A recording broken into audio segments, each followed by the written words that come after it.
Magandang araw mga ka-full tank. So ayan, MIUI 125 M3, back to stock tayo.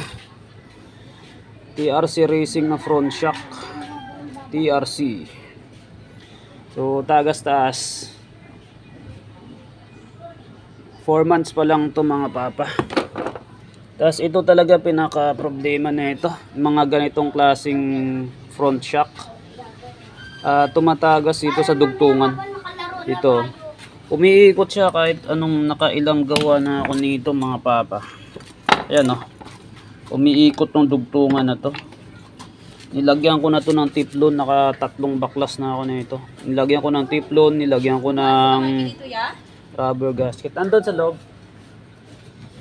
Nilagyan ko ng rubber gasket, tumatagas pa rin. Umiikot siya pagka ano, siguro mga 1 linggo, 3 araw, umiikot siya. Lumuluwag yung dugtungan. Yung right side lang naman yung lumuluwag.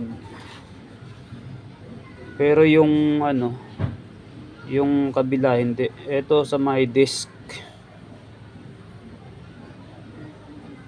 Dito madalas nagkakaproblema. Halos lahat ng ganitong may dugtungan na siya nagkakaproblema eh. Kaya back to stock na lang tayo. Kaya naghahanap ako ng ano, yung walang dugtungan dito. Yung walang dugtungan kasi para walang tagas kagaya nung stock. Kaso madala ako may makitang ganun. So ayun mga papa, gawin muna natin to. Back to stock.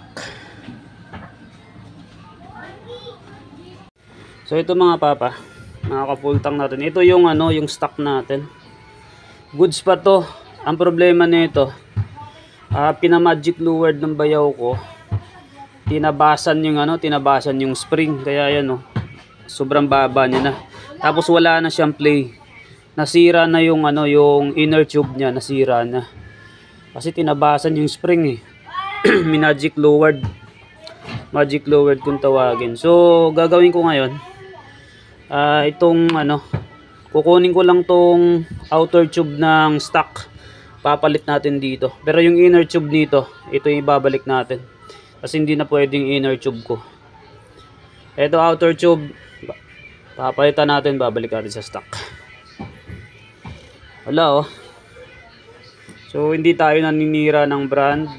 Yung ganito kasing ano, ganitong estilo na may gas daw, gas type, pero wala naman talaga to. Ano yun oh, ayan oh, walang ano yan, walang laman yan mga papa, disenyo lang yan.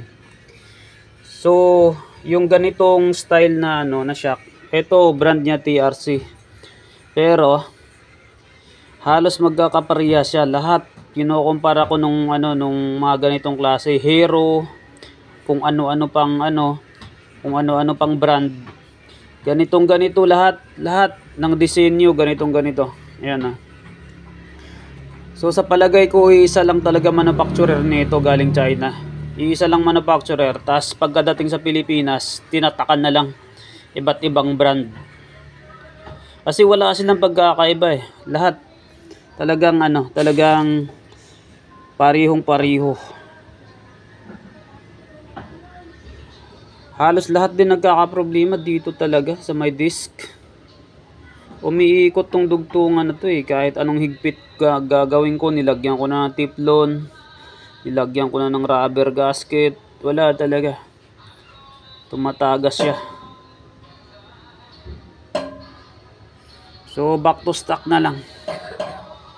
Okay mga papa, hanggang dito na lang mga ka-full tank natin dyan. Magandang araw.